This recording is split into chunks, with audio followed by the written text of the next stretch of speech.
Hi, எல்லாருக்கும் வணக்கம். நான் பார்த்து சமைத்தேன் பொண்ணி. இன்றைக்கி நம்ம பார்க்க போகிறது ஒரு பாஸ்தா ரெசிபி தான். இங்கே பாஸ்தாவை நான் ஆல்ரெடி வேக வச்சுருக்கேன். இதில் ஒரே ஒரு துண்டு கேரட் போட்டிருக்கேன். அப்புறம் க்ரீன் கேப்சிகம் மாத்திரம்தான் எங்கிட்ட இருந்தது.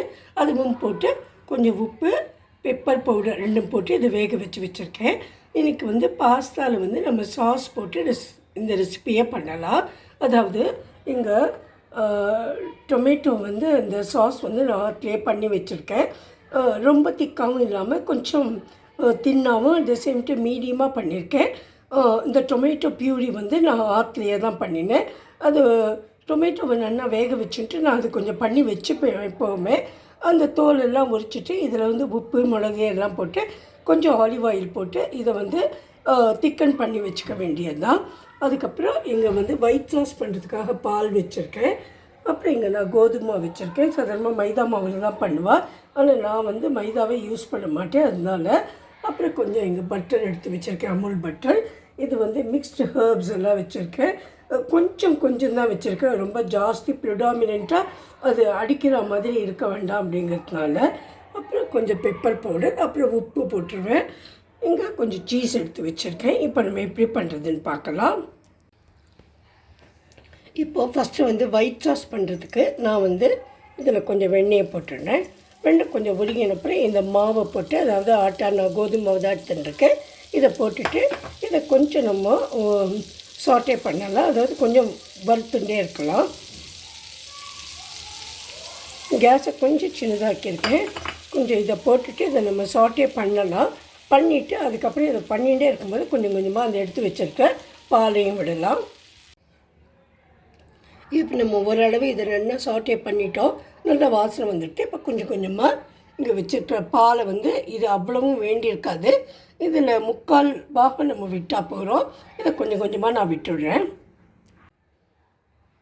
இப்போ நம்ம ஒயிட் சாஸும் ரெடியாக எடுத்து, இப்போ ஒயிட் சாஸ் இருக்குது, நம்மளோட அந்த டொமேட்டோ பியூரியில் நம்ம பண்ணின ரெட் சாஸ் இருக்குது, சீஸ் இருக்குது, நம்ம வேக வச்ச பாஸ்தா இருக்குது, அப்புறம் மிக்ஸ்டு ஹர்ப்ஸ் இருக்குது, மிளகு பவுடரும் இருக்குது. இப்போ எல்லாத்தையுமா ஒவ்வொன்றா நம்ம பாத்திரத்தை அசம்பிள் பண்ணிடலாம்.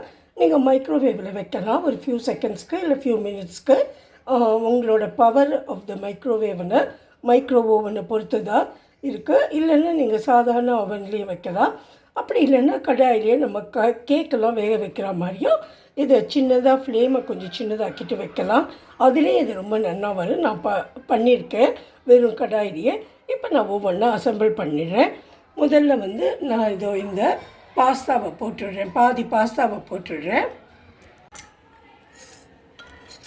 இப்போ பார்த்தீங்கன்னா இந்த ரெட் சாஸ் நான் போட்டுட்டேன். இப்போ இந்த ஒயிட் சாஸை கொஞ்சம் இலக்கிக்கலாம். அதில் எல்லாம் சேரணும் மொழி. அதுக்காக இதை மேலேட விட்டுக்கலாம். அதுக்கப்புறம் இந்த ஹர்ப்ஸ் இருக்கு இல்லையா, இதையும் கொஞ்சமாக போட்டுக்கலாம். அப்புறம் அதே மாதிரி திரும்பியும் இந்த பாஸ்தாவை போட்டு இது எல்லாத்தையும் போட்டுடலாம். இப்போ இதில் எல்லா சாஸையுமே போட்டுட்டு இங்கே சீஸ் எடுத்து வச்சுருக்கேன். இது மொசரெல்லா சீஸ் தான், சாரி. இதை இதுக்கு மேலே போட்டுடலாம். நீங்கள் குழந்தைகளுக்கெல்லாம் கொடுக்கும்போது கொஞ்சம் கூட பட்டர், சீஸ் எல்லாம் ஜாஸ்தியாகவே போட்டு கொடுக்கலாம். ஆக்சுவலாக அவளுக்கு ரொம்பவே பிடிக்கும். இப்போ நான் இதை மைக்ரோவேவ்லேயே வச்சுடுறேன்.